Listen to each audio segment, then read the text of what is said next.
Hello नमस्कार, मैं आपका साथी मुकेश बोथरा। आप देख रहे हो फेसबुक पे यूट्यूब चैनल।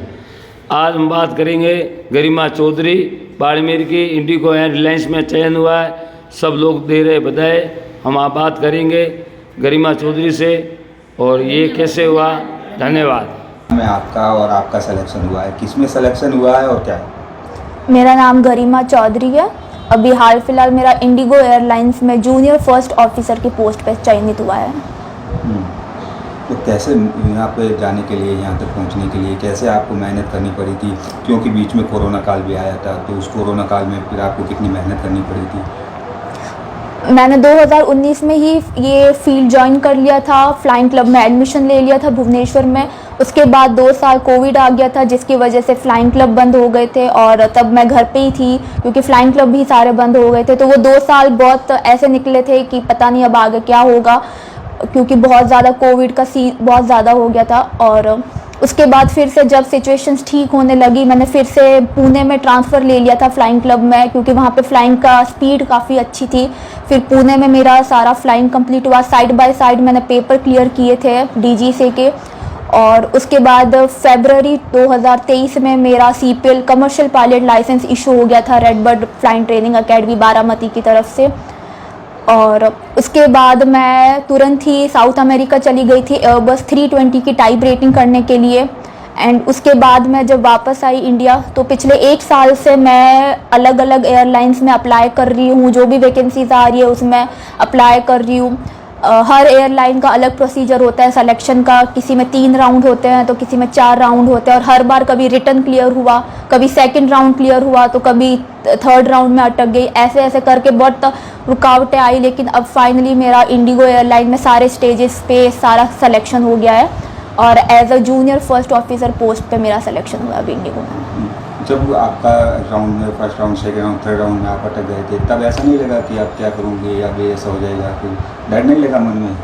डीमोटिवेशन तो काफ़ी हुआ था कि एक एक राउंड से बहुत नज़दीक पहुंच के फिर मैं मतलब सिलेक्शन नहीं हुआ। लास्ट राउंड पहुंच गई थी, लेकिन वहां से मेरे को फिर एलिमिनेट हो जाती थी, तो बहुत डीमोटिवेशन हुआ।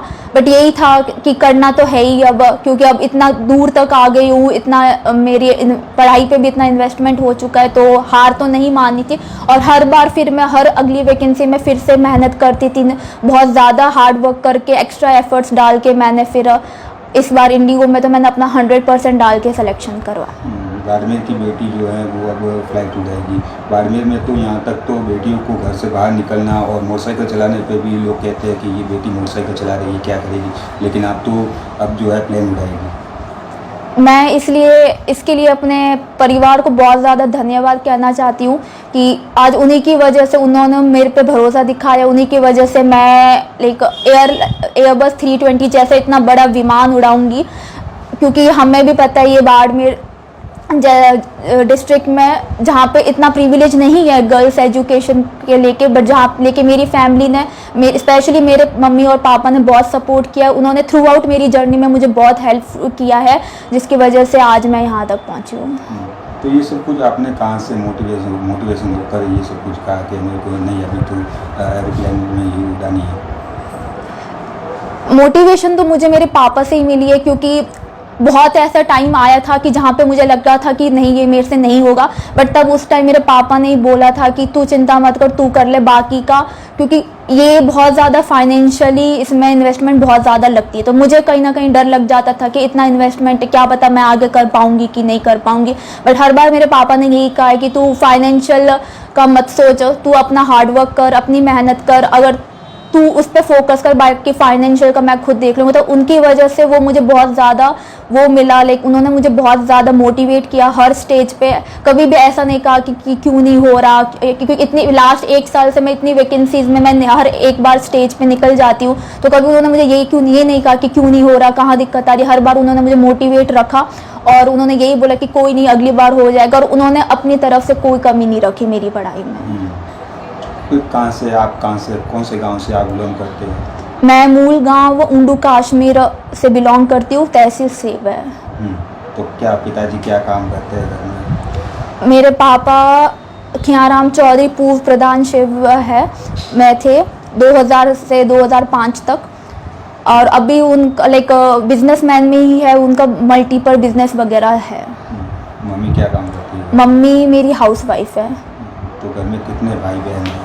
हम 3 बहन हैं। मेरी बड़ी बहन गीता चौधरी जो कि MBBS करके आई है रशिया से, अभी वो इंडिया में MCI का एग्ज़ाम की प्रिपरेशन कर रही है। और छोटी बहन लक्षिता चौधरी जिसने हाल फिलहाल 10th बोर्ड का एग्ज़ाम दे के 11th क्लास में आई है। वो एयरलाइंस तो सब प्राइवेट है, लेकिन सरकारी जॉब में कहीं और आपका सपना कहीं? नहीं, स्टार्टिंग से मुझे कमर्शियल एयर फील्ड में ही जाना था, क्योंकि मैं एयरफोर्स में नहीं जा सकती थी क्योंकि उस टाइम गर्ल्स जो है NDA एग्ज़ाम्स के लिए एलिजिबल नहीं थी और मेरी आई साइट भी वीक है, तो इस वजह से मैं एयरफोर्स में नहीं जा सकती थी। स्टार्टिंग से ये चीज़ मेरे को क्लियर थी और फिर बनना भी मुझे पायलट था, तो फिर मैंने कमर्शियल एविएशन ज्वाइन किया।